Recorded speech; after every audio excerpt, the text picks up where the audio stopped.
les amis, et bienvenue dans une nouvelle vidéo consacrée au mercato de l'Olympique Lyonnais. Alors comme c'est ma première vidéo de 2024, je vais en profiter pour vous présenter mes meilleurs vœux pour l'année 2024.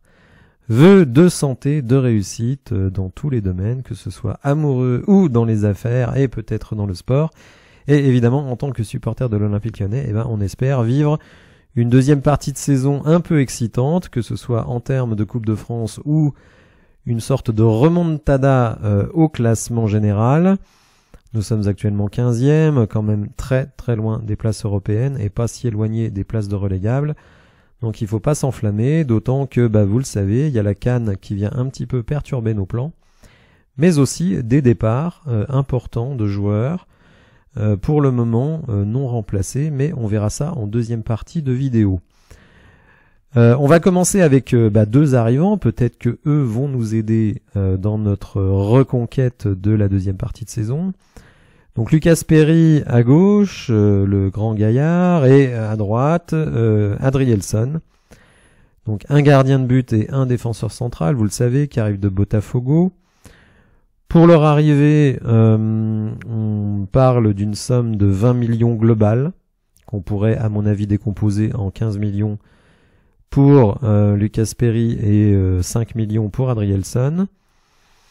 Bon, des valeurs discutables, de toute façon, le problème c'est que comme ces joueurs sont négociés par un club de Textor vers un club de Textor, il fixe un peu les prix qu'il veut. Nous, évidemment, on suit ça de près, notamment parce qu'on a un encadrement des indemnités de transfert et de la masse salariale, donc ça nous agace un peu de voir que 20 millions de l'enveloppe mercato sont utilisés pour deux joueurs dont l'utilité n'est pas du tout évidente. Perry, on le sait, sera gardien remplaçant jusqu'au mois de juin. Il devrait signer un contrat de 4 ans. Va-t-il vraiment supplanter Anthony Lopez? Ça, personne ne le sait. Alors, je sais que certains considèrent que Perry, c'est le nouveau Emmanuel Neuer. Moi, j'ai bien peur qu'on ait le nouveau Tatarusanu.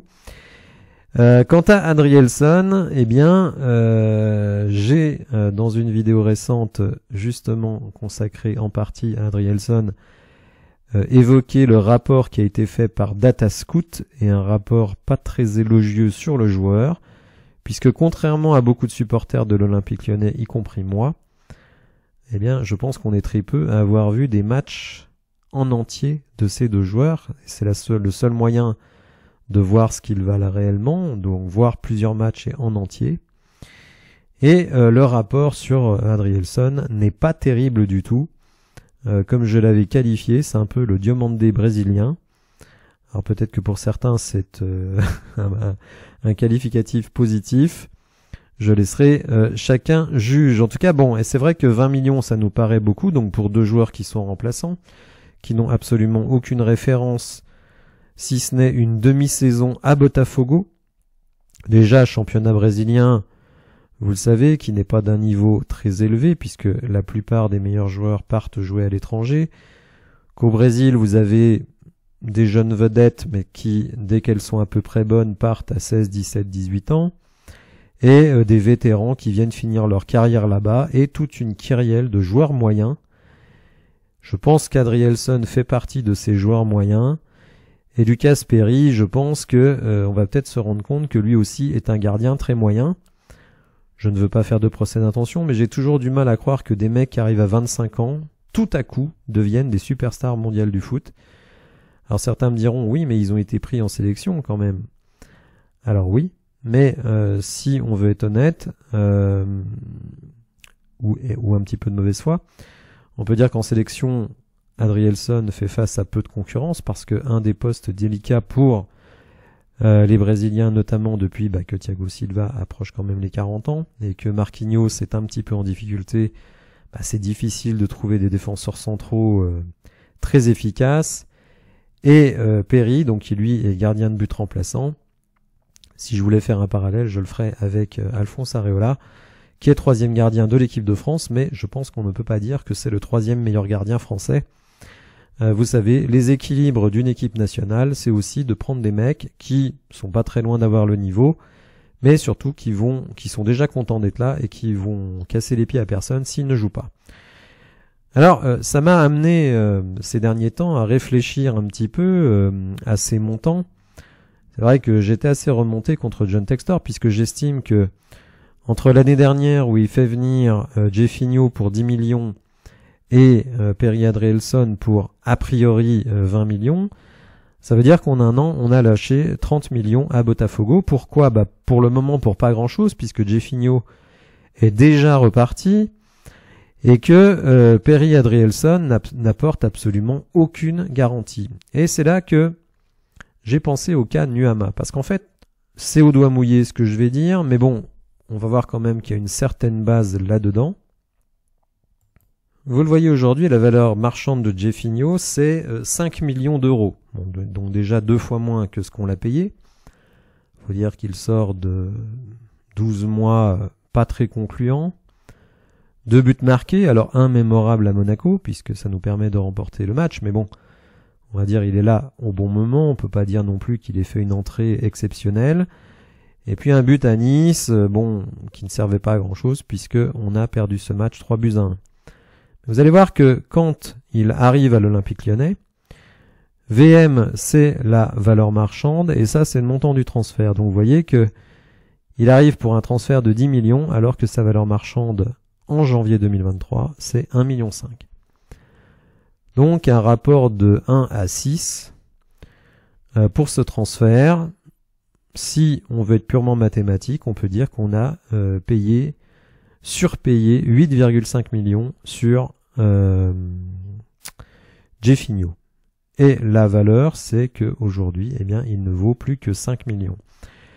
Donc, si la valeur de 20 millions de Perry Adrielson est confirmée, ça veut dire que, donc, en un an, on aura donné 30 millions pour des joueurs qui, à mon avis, donc, Jeffinho, on va dire qu'il vaut 5. Moi, je pense que c'est même généreux. Et Perry Adrielson, pour moi, ce duo, il vaut, allez, 12, 13. Ce qui veut dire qu'on arrive, allez, en tirant un peu, à 20 millions. Donc on a payé 30 millions, ce qui vaut 20 millions. Évidemment, quand on est supporter de l'Olympique Lyonnais et que l'on sait que notre club est encadré en termes de masse salariale et d'indemnité de transfert, ça nous casse un peu les pieds. Surtout pour 2 joueurs qui, enfin 3. Un qui n'a pas vraiment démontré une utilité folle et l'autre, et les 2 autres, qui ont tout à démontrer, et moi j'ai plutôt tendance à penser que ce seront des flops, mais peut-être ai-je aussi l'esprit mal placé. Bon, admettons quand même que au final ce soit des joueurs utiles. John Textor, lui, évidemment, il voit pas les choses de cette manière-là. Pour lui, l'Olympique Lyonnais, c'est un élément du groupe Eagle. Vous savez qu'il possède également donc des participations à Botafogo, à Crystal Palace et à Molenbeek. Et en fait, si on va le voir en lui disant « Non mais attendez, vous nous avez fait dépenser 30 millions pour des joueurs qui au cumulé valaient au mieux, mais alors vraiment en tirant au mieux, à peine une vingtaine de millions. » Et lui il va vous dire « Mais attendez, Nuama, Ernest Nuama, combien l'Olympique Lyonnais a-t-il versé pour Ernest Nuama? 0. Le joueur a été acquis par Molenbeek pour 25 millions plus 5 millions de bonus, ce qui fait que cette somme est supérieure au budget même de Molenbeek. Donc financé avec l'argent d'Eagle Football, chose dont s'est vanté John Textor. Et il a été prêté gratuitement à l'Olympique Lyonnais. Alors sans option d'achat, d'ailleurs j'entends parfois qu'il y a une option d'achat. Non, il n'y a pas d'option d'achat sur Nuama. Donc il a été prêté gratuitement, ce qui veut dire que vous utilisez un joueur, donc Ernest Nuama à l'Olympique Lyonnais, gratuitement, alors que sa valeur est aux alentours de 18 millions à l'heure actuelle et peut-être effectivement 25 millions quand il a été acheté. Donc ça, c'est la pensée de John Textor, je pense, de dire « Ok, j'ai peut-être un peu surévalué, enfin même beaucoup surévalué les transferts de mes 3 Brésiliens de Botafogo, mais en même temps, l'Olympique Lyonnais a pu bénéficier gratuitement de la présence de Nuama sans sortir un centime. Il a une vision globale, il a une vision Eagle, alors que nous avons une vision Olympique Lyonnais. Est-ce que c'est bien, est-ce que c'est pas bien? En tout cas, pour le moment, il pourra vous dire, vous avez surpayé ces 3 joueurs, mais vous avez bénéficié d'un joueur gratuit, d'un joueur dont le montant du transfert est le plus grand de l'histoire de l'Olympique Lyonnais. D'ailleurs, petite précision, le transfert de Jefinho vers l'Olympique Lyonnais, c'est-à-dire 10 millions, c'est le plus gros transfert de l'histoire de Botafogo. Rendez-vous compte? Bref, donc on pourra ergoter longtemps sur ces 2 sujets. En tout cas, ce qui est sûr, c'est que Perry et Adrielson débarquent chez nous. Ils vont paraffer sans doute leur contrat et être rapidement à l'entraînement. D'ailleurs, je me demande comment ils vont être accueillis, puisqu'il y a déjà quand même beaucoup de défenseurs centraux dans notre équipe. Vous savez que Diomandé est sur le départ, mais vous avez Kaletachar, vous avez O'Brien, vous avez Lovren, vous avez Mamadou Sarr, qui doit pas être super content non plus de voir que lui, jeune formé au club, est annoncé comme prometteur, même si moi j'ai des réserves par rapport à ce que j'ai vu notamment pendant les matchs amicaux, mais eh bien on leur met un joueur dans les pattes. Alors s'il est bon, il est bon, c'est normal qu'il joue, mais s'il est pas bon, ça pose quand même un problème. Puis Anthony Lopez, évidemment, à qui on aurait garanti, c'est ce qu'a rapporté Hugo Guimet, eh bien que le joueur resterait titulaire jusqu'à la fin de la saison, mais qu'après les choses seraient remises à plat. Imaginons, je dis bien imaginons, que Lucas Perry ne soit pas Emmanuel Neuer, comme certains pensent qu'il est. Eh bien, vous avez dépensé 15 millions sur un gardien de but, vous lui avez signé un contrat de 4 ans. Alors peut-être que lui aussi, dans un an, sera-t-il renvoyé à Molenbeek, à Botafogo, mais évidemment, tout ça, on ne va pas trop anticiper. Peut-être que ça va devenir le gardien numéro 1 de l'Olympique Lyonnais, qui sera super bon et qu'on va le vendre 40 millions dans 2 ans. Alors, autre info du jour, et là c'est Hugo Guimet qui nous en a informé, lui-même qui avait teasé une énorme info le 31 décembre, info qui n'est jamais arrivée. Bref, merci Hugo. En tout cas, aujourd'hui, il nous informe que Tino Kadewere arrive à Nantes, donc sous forme d'un prêt, et donc un prêt jusqu'à la fin de la saison, et avec une option d'achat, une option ou une obligation d'achat, en cas de maintien, et un petit pourcentage à la revente. Alors, n'espérez pas un gros pourcentage, mais en tout cas, voilà, Tino Kadewere va quitter l'Olympique Lyonnais au moins pour cette saison. Et on va prier pour que Nantes reste en Ligue 1, puisque ils seront tenus de lever l'option d'achat. Alors Kadewere est un peu revenu en grâce chez les supporters en cette fin de saison, enfin cette fin d'année plus exactement, avec des entrées plutôt correctes, mais attention, c'était pas non plus la folie. Dans les notations, je crois que Tino Kadewere a quasiment la moyenne, alors qu'il a pas mis un but, pas fait une passe D. Tout ça parce qu'il a fait 3 replis défensifs. Je trouve quand même que c'est bien payé, mais enfin bon, ça c'est mon point de vue. D'ailleurs, vous le voyez ici, sa valeur marchande ne cesse de décroître. 2,5 millions pour un attaquant de 27 ans, c'est pas non plus la folie. Mais si l'on regarde bien la structure de notre effectif, vous voyez donc que Jefinho est déjà reparti au Brésil pour un prêt d'1 an à Botafogo. Vous voyez que Nuama est parti à la CAN pour jouer avec le Ghana.